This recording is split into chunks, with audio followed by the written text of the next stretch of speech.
Greetings, everybody. Welcome once again to the Rec Poker Podcast. I'm your host, Steve Fredland, and as always, we are sponsored by Running Aces, Racetrack and Casino, and this is episode 124, and this is actually a special episode. We're doing this as a off-cycle bonus episode.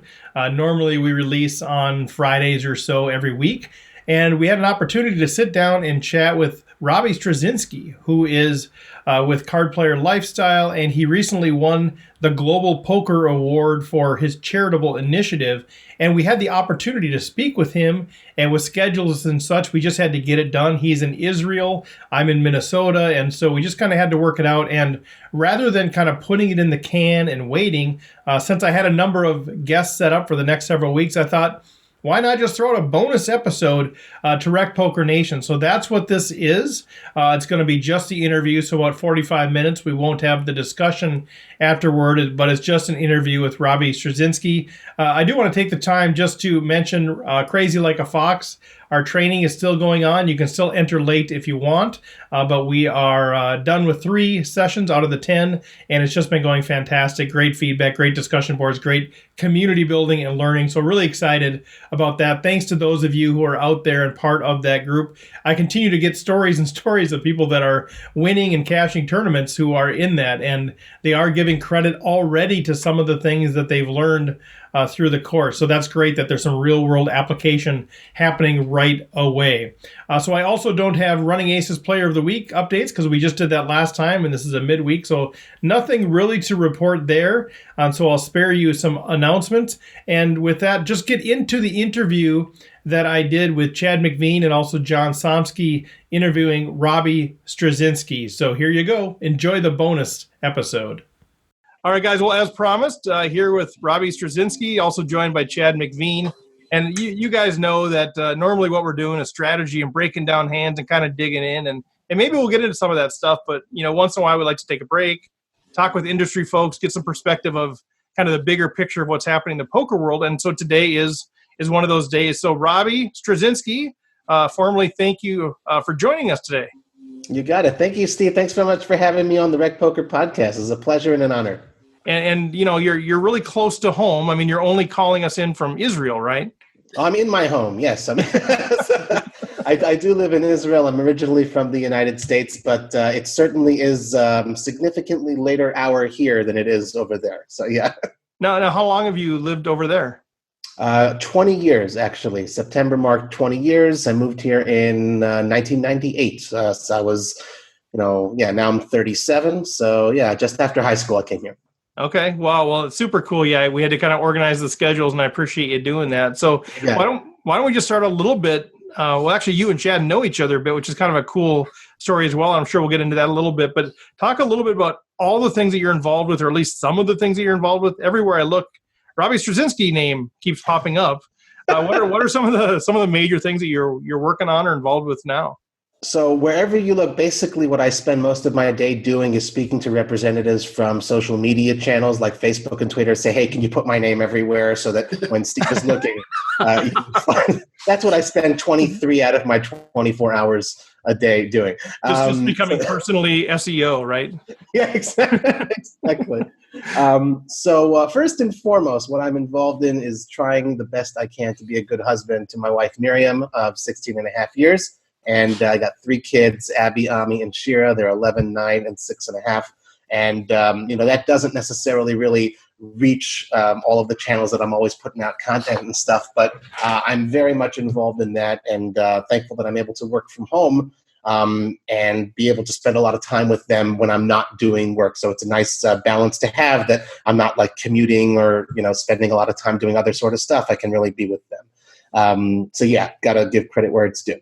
What am I doing poker-wise? So yeah, I'm the founder of cardplayerlifestyle.com. Founded it together with a friend of mine in November of 2009. So we are approaching our 10-year anniversary, which is amazing to be able to say that. Yeah.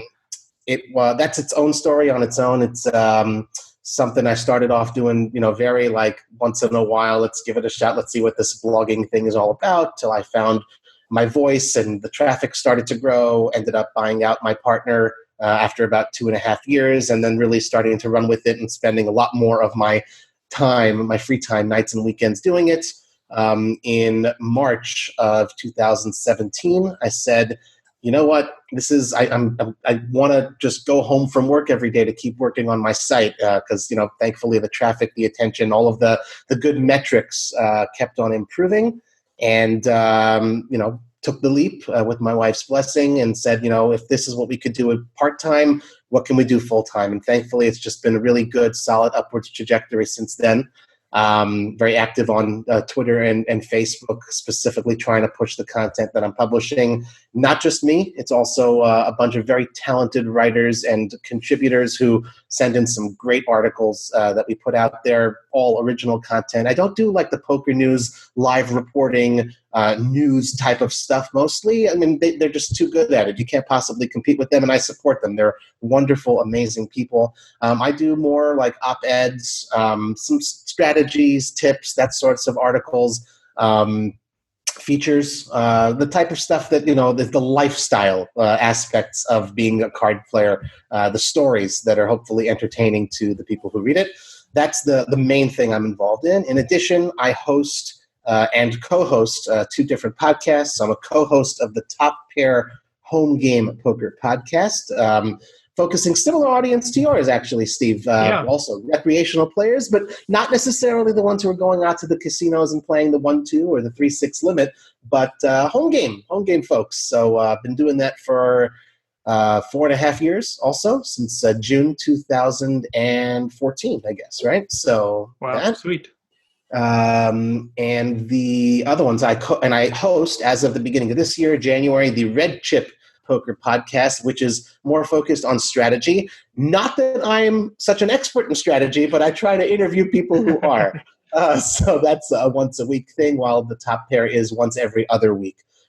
Those are the main things I'm involved in. What am I forgetting? I've also got an app. I don't really talk about that too much. Yeah, I saw that. Yeah, it's called the Poker Notes Live app. Basically, you just download it from Google Play or the App Store, and it allows you to take notes while you're playing live poker on what looks like a poker table on your mobile phone screen. And it's just, instead of like a pad and paper, hey, we're in the 2000s now, we ought to be like technologically advanced in that way. And just whatever observations you have at the table, put that down, and it'll help you become hopefully a better player if you take good enough notes and remember the types of things that you notice. Because online, that functionality has been built into the software for years and years and years. And here's a way to do it. In live poker, it's available in a dozen languages. So yeah, those are pretty much the main things I'm involved in. Yeah, and I saw that out there too. I saw that you had quotes from Phil Ivey, but you also had a quote from Chris Fox Wallace that he's a user and kind of talked a little bit about using that. And he's actually somebody that we're partnered really close with and doing some training with. So I saw that. I'm like, yeah, sweet. That's another nice endorsement from Fox. He's a really wonderful guy up in Minnesota, and now living in Las Vegas. Right. But credit where due, he actually is. This is back in 2013. He was he hosted a podcast called Under the Gun back in the day. And he was the first person to ever agree to interview me. And it was specifically, I was trying to go ahead and promote that app. And he was kind enough to agree. Yeah, sure. Yeah, let's have you on. No problem. And, really wonderful guy. Happy to work with him. And, he's got the iNinja Poker Tour doing very well right now. And just a really wonderful person. And, good to be partnered up with someone like Chris, for sure. For sure. Yeah. And the other interesting thing, there's a lot of interesting things, but one thing that really stood out is that you were actually, you translated Eliel Ezra's autobiography. Of course. Oh man, I attribute that to it being after midnight here in Israel. How did I forget that? Yeah. That's kind of a big one. Eliel Ezra, hopefully a future Poker Hall of Famer. He's just had a ridiculously amazing career. He produced Matan Krapka. He wrote Eli's basically autobiography after interviewing him for dozens and dozens, hundreds and hundreds of hours.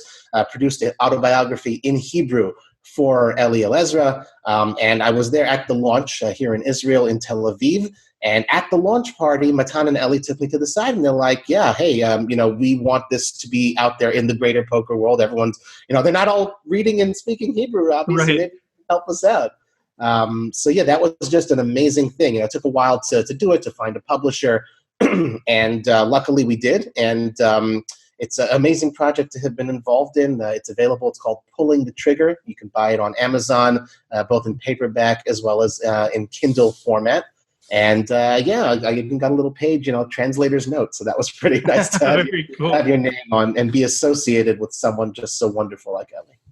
So when you think about your career, I mean, what was your first love poker, or was your first love writing, or how did you kind of merge this into a career? Because a lot of people are like, I'd love to be around the game, but I don't know how I could actually make a career out of it, other than playing. And you kind of formed your niche here in the media world. Yeah. Like what came first, poker or the media writing piece? The chicken came before the chicken. egg. Yeah. That crossed the road. Yes. The one that, because it was stapled to the buffalo. Yeah. Or maybe I might be confusing jokes. I'm not sure. So it's hard to sort of know what came first. I grew up in Los Angeles. It's like a 4.5 hours, drive from Las Vegas. And we used to go for the weekends 4, 5, 6 times a year. My parents always got those invitations in the mail. And, based on their comps play, always got free rooms. And my dad loved playing poker. So, I was always introduced to it. I loved the Vegas lifestyle, the whole atmosphere. And back in the 1990s, 80s and 90s when I was growing up, Vegas was a lot more kid-friendly and family-friendly, and, there were kids everywhere. Now it's much more, it's those same kids who now have disposable incomes and they'll go clubbing. But back when I was doing it, I was exposed to that, lifestyle for the first time. And my dad always had his own home game, and, that rotated houses all the time. So that's when I fell in love with it in a way. I always played 5-card draw with my brothers and with friends for pennies or for nothing or whatever it was. Had a little video poker game that I was always, going around with. Okay. Even the Nintendo Game Boy, they came out with the Caesar's Palace game, and I was always playing poker and all that, whatever it was. So I always loved poker. English, I sort of fell in love with de facto. I didn't realize that would really happen. But when I came to Israel, I was like, well, what could I do? So I know English, I guess, the language, maybe there's something in that. I went to the university. I said, what do you have available in English, here in a Hebrew speaking country? And I went to the English department. They had 2 tracks, one for literature. I'm like, well, I can go ahead and teach books, or linguistics. And I was like, oh, that seems interesting. It's the science of language. And that's what I ended up doing my degree in. I got a bachelor's and a master's degree in English linguistics, and it really appealed to me. I found the degree and the study to be very interesting. And I was like, what am I going to do with it? Well, that opens doors and careers and stuff. This is before the internet got huge. I got my degrees in 2003 and 4. So, back before blogging was, really, really big or anything like that. But I said, maybe I'll be a journalist, or maybe I'll be a writer. I don't know what exactly. So that sort of developed simultaneously. And the careers that I got into were related to that. I was a textbook editor. I was a content producer for some casino sites. Also on the education front, I was helping to create materials for kids to learn mathematics, but there's language involved in that sort of a thing. Right. So, and then also again on the online casino industry or online gambling type of stuff that's going on. A lot of it is headquartered here in Israel, believe it or not. And I was just producing content for them. They needed someone who spoke and wrote English well and understood target audience of people who want to go ahead and gamble. And I was like, well, I've got the background for that. And luckily, even though I live here in a Hebrew-speaking country, I always had a job to take, which sort of merged, to get back to your question, those interests of the gambling, and writing and English language. And through this blog, like I said, over my time, over those few years, I sort of found my voice, understood the audience that I was writing for, and understood, hey, card player lifestyle, merging those two things, and using, whatever skills I've got in terms of English to do some writing and good interviewing, hopefully can provide some unique, good, and interesting content for people to enjoy. So it is the fusion of those two things. It's definitely a love for English and the English language, as well as the poker, and hopefully being able to put those two things together. And one of the other things I wanted to talk a little bit about is I think you and I are similar in sort of having a charitable passion. And one of the ways that I got involved with poker at all in the casinos is I just played home games 9-10 years ago. I also run a nonprofit doing work in Rwanda. And I said, well, maybe, yeah, I've been over there a few times. Amazing. The stories I could tell. But actually, one of the first connections I had with a casino was deciding to run a charity tournament. We ran All In for Africa. We raised, I don't know, $60,000 or $70,000 or so, which is fantastic. But then, but that, just seeing the heart and of a lot of the players. I think some people have this perspective of poker players being degenerates and all selfish and all of these things. And I think I found this whole new crowd of people that was incredibly generous.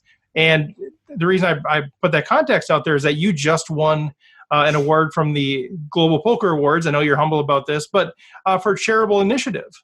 And I was super inspired by that. Watched your video, and I think that's a really a tip of the cap to you and the work that you're doing. And so maybe talk a little bit about, the awards. I know the awards are nice or whatever, but maybe talk about, that process and maybe what you were doing, what you're raising money for, and if there's a way that people can still plug into that.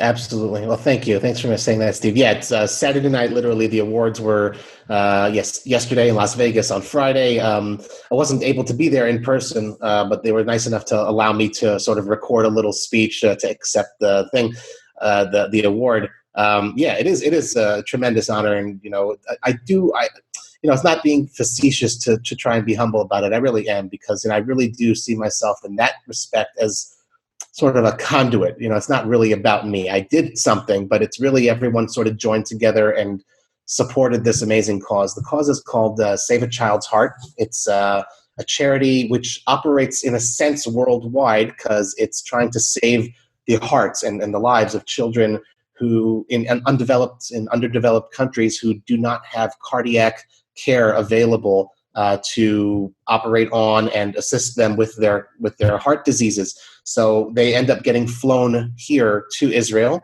and operated on and cared for in the hospital, and also just the recovery after taking heart surgery.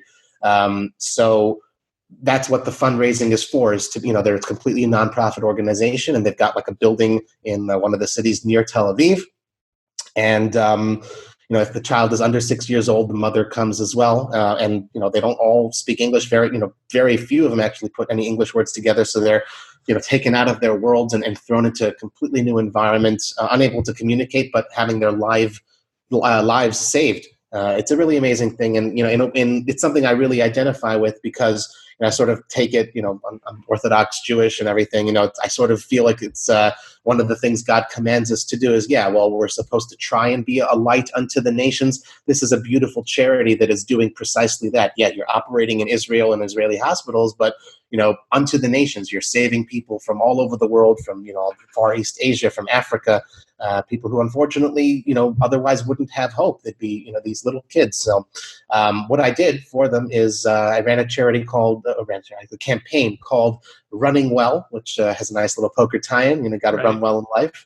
And involved me running. Basically, I got on the treadmill and tried to run 1,000 kilometers. That's 621 miles, give or take.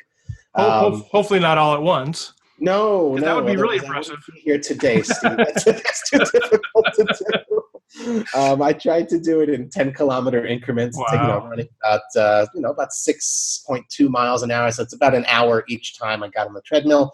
And it took a year. You just got to stick with it. It's not, just like you can't win a poker tournament in the first hand or in the first level. Right. You just got to grind it out and then hopefully be there at the end. And so I said, I'm going to go ahead and donate $1 per kilometer that I run. That's $1,000 from me. And what I tried to do is get the community involved and say, hey, maybe you want to go ahead and do 5 cents a kilometer, 10 cents, 25, whatever you want to go ahead and do, or just a general donation. You want to put $20 towards the charity, that'd be great.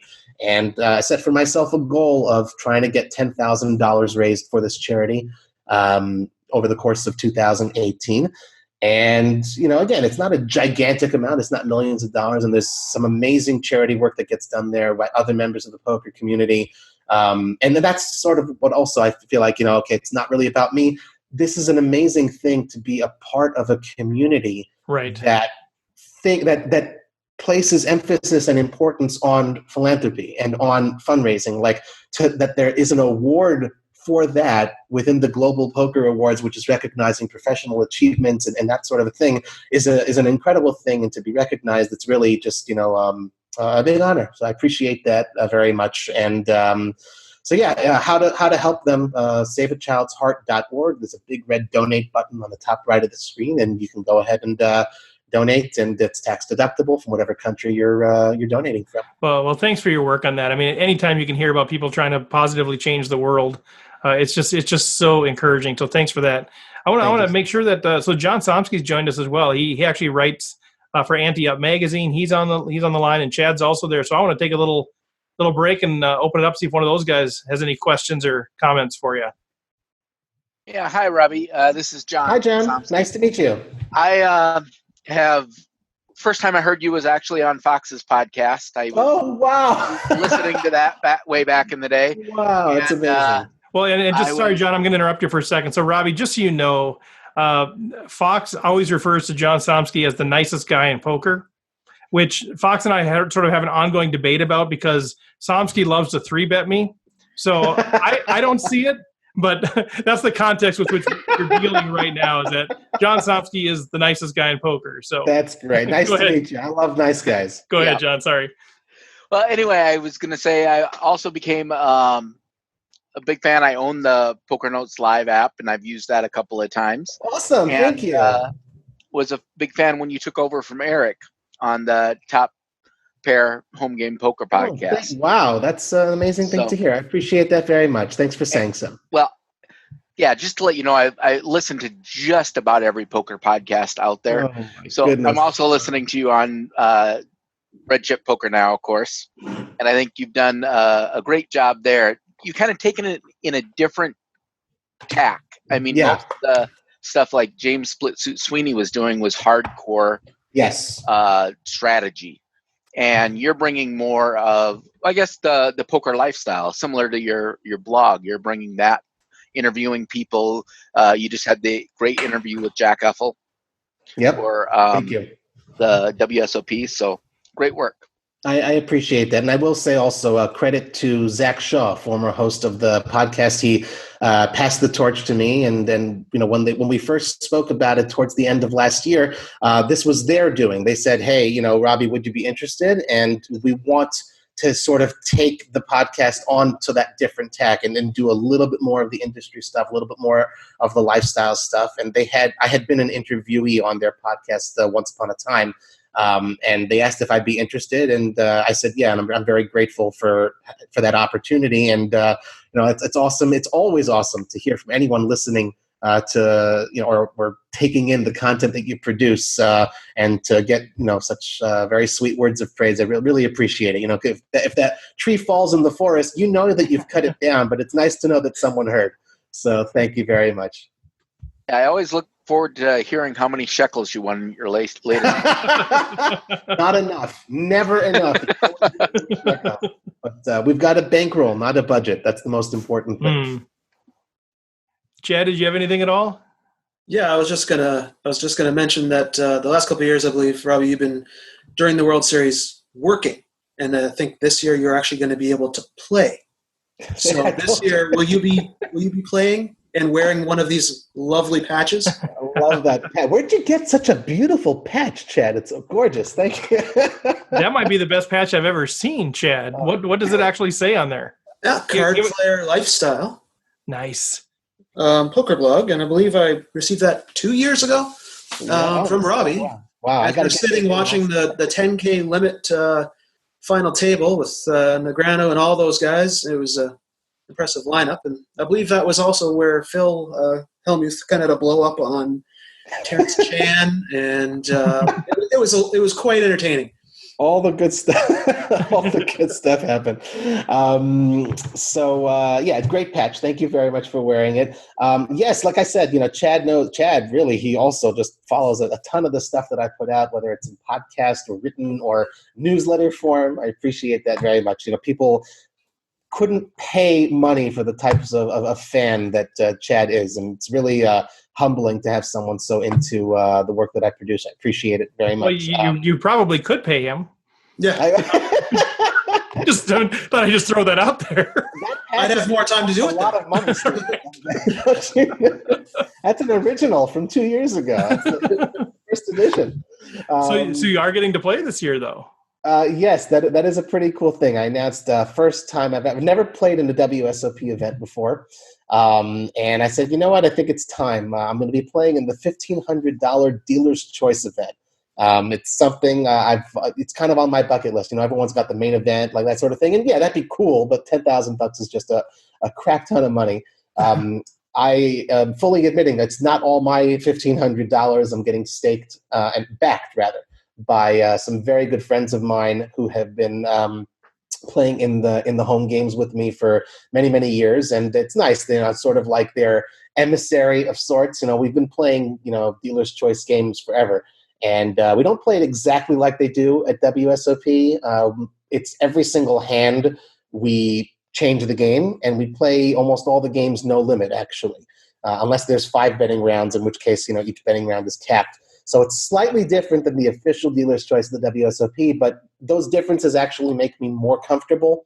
I said I'm not scared of anyone, not scared of anything, and also the fact that I'm getting backed by a lot of people and putting relatively little of my own money at risk.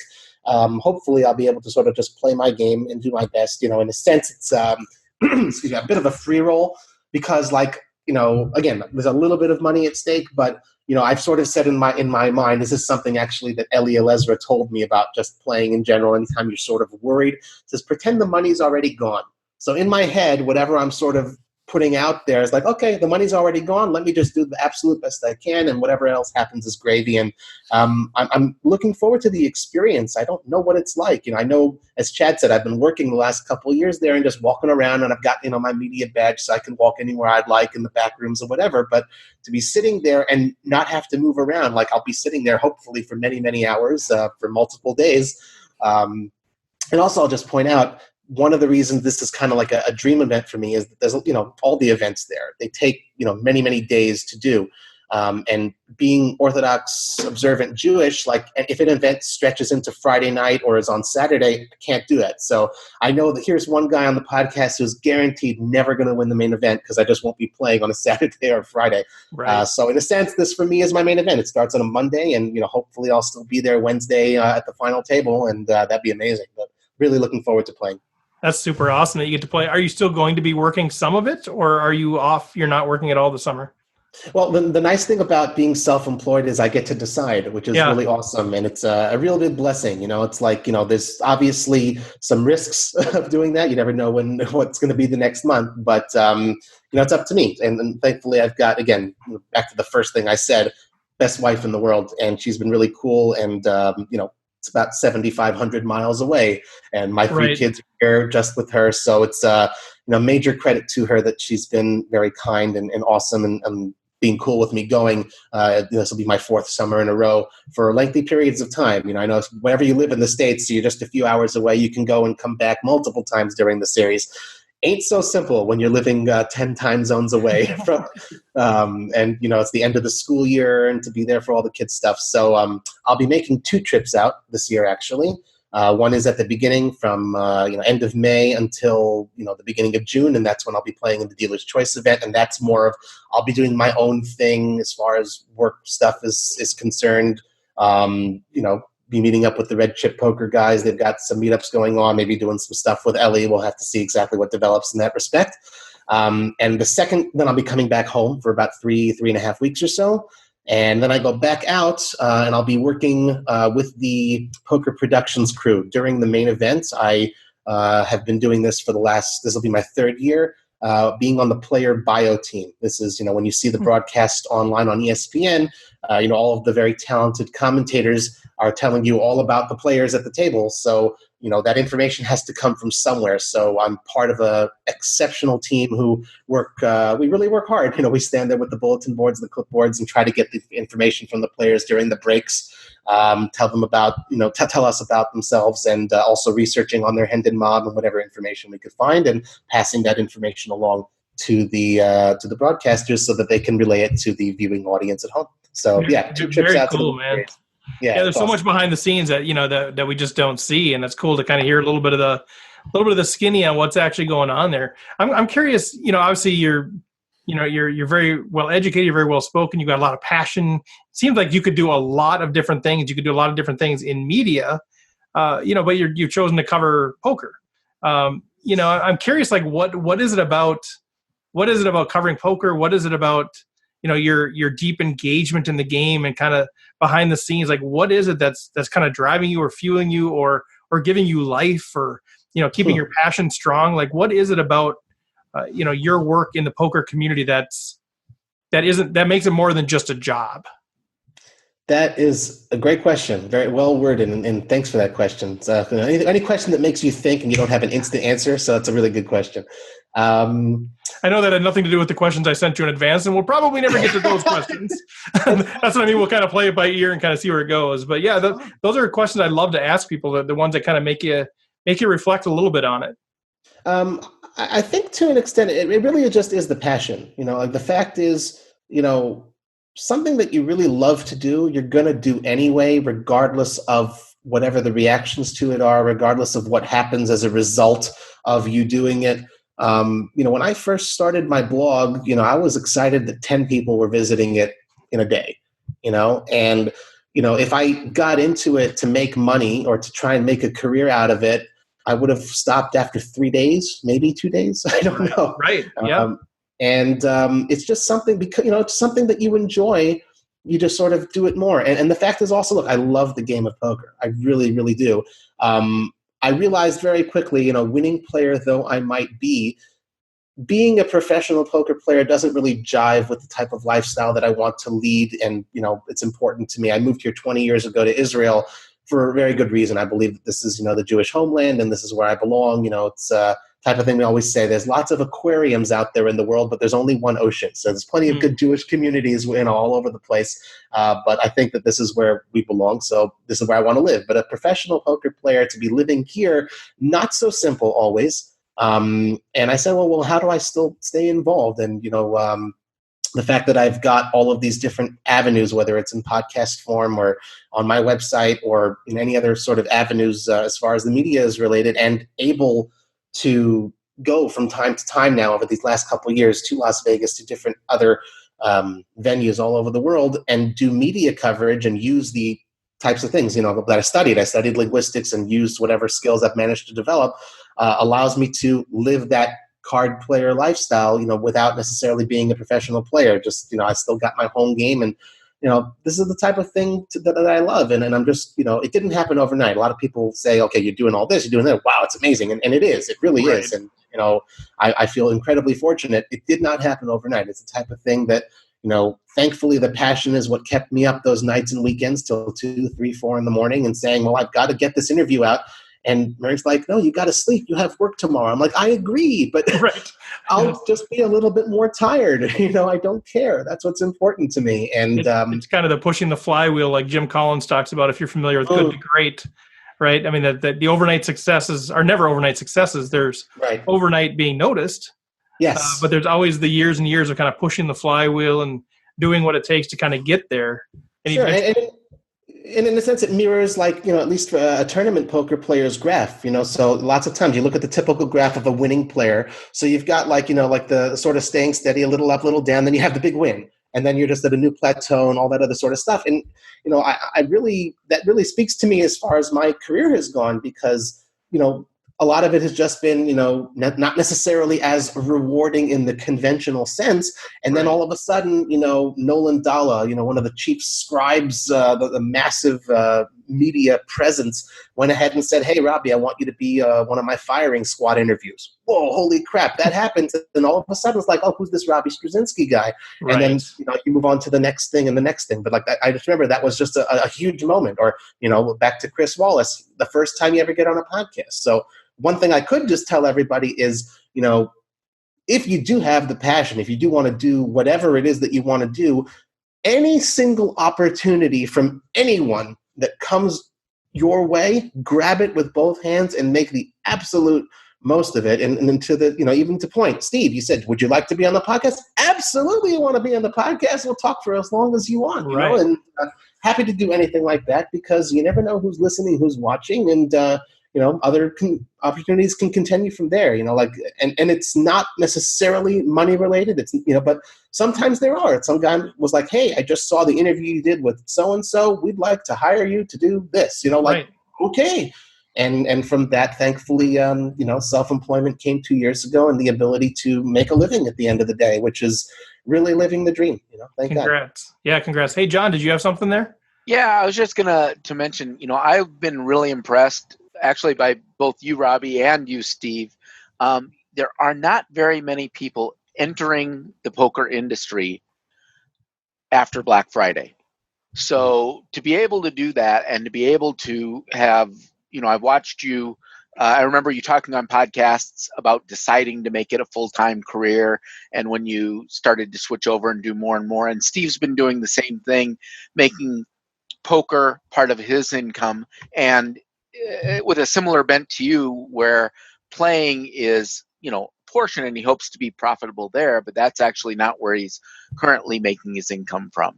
So I've just been really impressed watching that, and I think it's really good to be getting new blood that's not jaded by Black Friday, into the poker industry, and seeing it continue to grow, even though it's a different path. It's probably more healthy and more sustainable than the growth rate poker had prior to that, anyway. Well, thanks, John. That's generous. Yeah, and in my defense, I didn't even know there was a Black Friday until I started playing poker and then heard stories about it. So I'm pretty new to the poker scene, but I appreciate the kind words, John. And I can say on my side, I think in retrospect, it's pretty cool and probably beneficial to me that I didn't get in earlier than I did. I've spoken to some people who had gone through the whole Black Friday, and part of me says, oh man, those were the glory days. That's when, all you had to do is say you had a poker blog and people were handing you bags of money to, put a banner up, right? Like, wouldn't that be amazing to be making money like that? But a lot of people, unfortunately, they said, well, that's not happening anymore. I got to find ways to go ahead and keep making money, whatever it is. And I understand that, a Black Friday could ruin their business and things get difficult. Like to soldier through, passion notwithstanding, something of that magnitude is not so simple.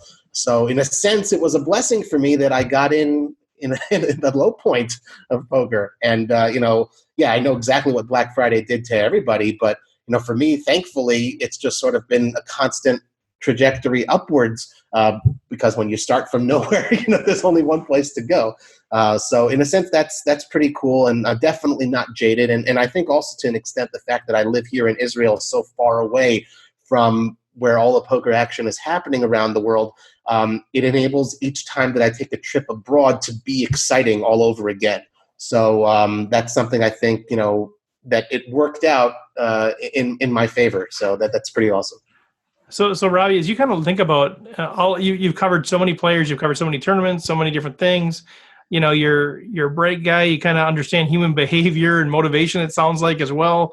I'm kind of curious, as you look at players, what are some of those like common traits that you see among the best players, whether it's strategy, whether it's emotional well-being, physical well-being, whether it's their demeanor? I mean, can you even draw any sort of inferences or themes among what seems to be common among the top players, or among, I guess, players that are continually getting better, or specifically maybe around tournaments? But have you thought about that? Have you drawn any insights there? Yeah. It becomes clear after a while. There's a common denominator. It's the ability to hit two outers. Dang it!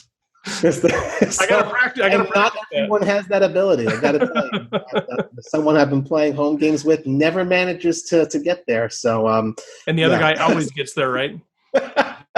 I lose 95% of the time I'm ahead on the river, right? Right, exactly. It's the ability to say one time and have it work, Steve. Have it work.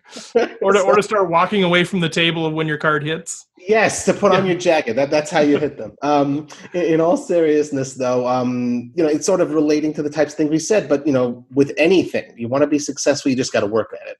And the ones who are really reaching like the highest levels of success and, managing to go up in stakes and play in those high rollers, it doesn't happen by accident. It's the same thing. Like, you see the results, but you don't see them sitting in the lab, quote unquote, and reviewing all of those charts and numbers. And, back in the day before solvers and before poker got, so numbers oriented with all of the charts and the software and all these sorts of things, Daniel Negreanu talks about it. He was just talking with his up and coming poker buddies, with Phil Ivey, with John Juanda, with Alan Cunningham, and talking hands. These are the brightest minds of their generation, and just going over, what would you do in this spot? What would you do in that spot? And remembering those sort of things. So they worked on their game too. A lot of it was much more play-based, and then, focus and analysis after the fact. But, now with the numbers, with the software, with so much training material out there, I mean, I put out, not that I write them all, but again, from my contributors, bunches of strategy articles. There's tons of free strategy articles available all over the internet. Poker News has got tons of them. And you listen to podcasts such as yours at the Red Poker Podcast, and hear strategy discussions. So there's all of that. And then, if you want to go ahead and really take it seriously, yeah. So it's not that you're spending money to learn, you're investing in yourself. And you're paying money to all of the different great poker training companies out there to go ahead and teach you. These are winning players, winning coaches. And, I don't think there's necessarily one way, it's math is absolute, but I don't think there's one way towards achieving success. You got to play what's good for you. If you feel Hold'em is a solved game, then the people who are making money hand over fist right now, they're focusing on, 7-card stud high low, because right. At the highest limits, there's not too much material about that game that's out there that is necessarily solved. So, game selection is very important. So they're going ahead and doing that. You can have the 8th, what did they say? Doyle says, or someone said, if you have the 9th best poker player in the world sitting down at the same table as the other 8, he ain't going to win a penny.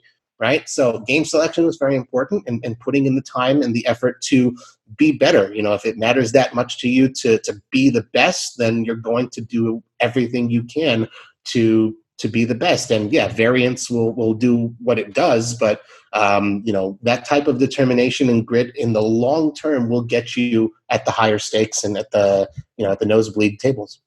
Well said. Well, we're man, time just flies by. It's crazy how fast time goes. We're almost out of time, but I want to give John. That's it. Yeah, I know. I want to give John or Chad a chance to. I've been doing most of the talking with you, Robbie. I want to give those guys a chance again if they have anything to ask or to chime in on.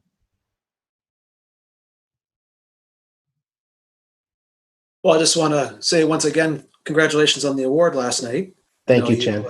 Didn't see that, and the great work that you do, and there's this hashtag that goes around, good for poker, and you're good for poker. And that's just known across the board. You talk to anybody and mention your name in the poker industry, and everyone smiles. And that's what happens. You do a lot of great work, and you are a good friend to all of us. And maybe this summer, I believe Steve is going to be this area at the same time you are going to be there, not working. Awesome. And maybe I'll get out there too, and we can all sit down at the same table and play some mixed games, maybe. Oh, that sounds awesome. That's really sweet of you to say, Chad. And I got to say also, there's lots of different things to be motivated by. And I think, you don't necessarily do it for money. You don't do it for accolades, but this is the type of thing, I got to be honest, that definitely keeps me going. Like when I said 10 fans wanted to go ahead and see it, on that first day, having someone, again, like Chad, and I'm never going to say this type of thing enough. Anyone who says something like that to me means okay, I'm going to keep on going and sitting till 2, 3, 4 o'clock in the morning and continuing to do what I do because it matters, at least to some people. So I really appreciate you saying that. Thank you. Thanks, and I just John? probably say ditto. Well said, sir.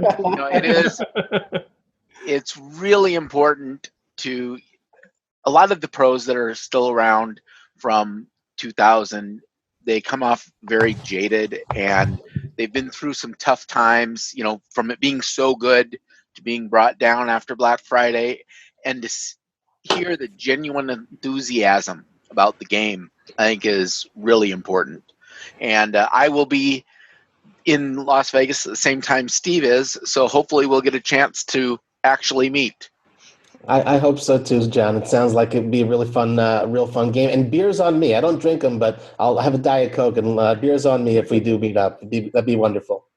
That would be awesome. Yeah, John and I are going out there on June 9th. So if there's any overlap at all, we can connect. That would be super fun. So almost out of time. I have one more question I would like to ask you, and this could be a really quick answer. Man, I'm not good at quick answers. That's my wife. I'm gathering that, but that's okay. You're good at thorough answers, but this is a list. So the three most interesting people or players that you've run across in the poker industry. Oh, that's not fair. Well, pick. Okay, it doesn't have to be the top three. Give me three names of people that you just find fascinating for some reason or another. You don't even have to give the reasons. I'm putting you totally on the spot right now. And now this is what I call stalling, so you can actually think. I'm pretending I'm actually giving a thought, but what I'm actually doing is just kind of rambling to give you time to think. If that's not fair, give me one name. Like who's like super interesting that's out there. So many interesting bits. Okay, I don't want to put three people out there. Okay, but I'll give you an answer which sort of would give my methodology if I were to give you names of people. Okay, so you can answer the question that you hope I'd asked. Yeah. Right? Okay. You're going to answer the question that you hoped I'd asked. Okay, so generally speaking, I interview a lot of people. So there's got to be something that intangible that makes me want to interview that person in the first place, right? So there's that. Okay, I can't necessarily put my finger on what it is, but something makes me want to go ahead and say, okay, I want to interview you. And then I'm going to go ahead and spend a lot of time, anyone could put a list of questions together, but I really do try hard to spend, time researching and finding out more about this person. And especially if they've been interviewed many times, not just ask the same questions, but try to go deeper. Because I feel that when you do that and you're able to ask good questions, everyone's got a story. Everyone can be interesting. So it's very difficult on the spot to pick three people, but I can tell you that there are a lot of people over the years who I have interviewed and who I've put the time in to come up with some questions that some amazing answers that I wouldn't have expected, or, that even people who have known those interviewees for many years didn't know about them.